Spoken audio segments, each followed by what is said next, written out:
maneno ya Mau. Alifuatilia kwa makini sana. Mimi wakati nilikuwa Narok hapa, nilisema wakati nitapata nafasi ya kuwa kiongozi wa taifa hii, wale watu walikuwa wanaishi kwa mahema pale Mau, tutawashughulikia na tutawahakikisha kwamba tumewapanga.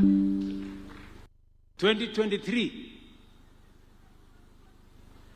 wale watu 2,000 walikuwa wanaishi kwa mahema, wote tuliwapatia pesa, kila mtu 1,300, tukawaondoa kwa mahema, wakaenda kutafuta makao mahali pengine.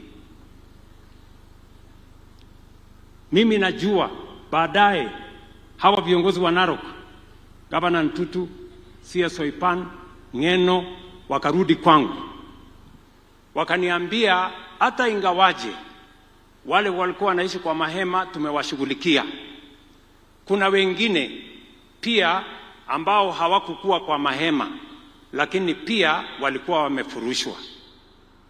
Nikawaambia wanitengenezee orodha ya hawa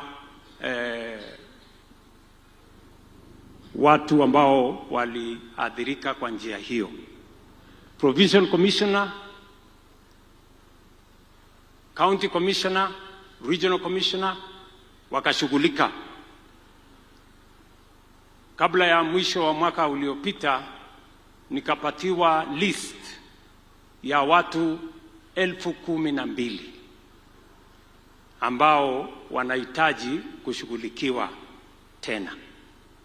Mimi nataka niwaambie watu wa hapa Narok, hawa watu 12,000 tutaweka pesa yao kwa budget hii.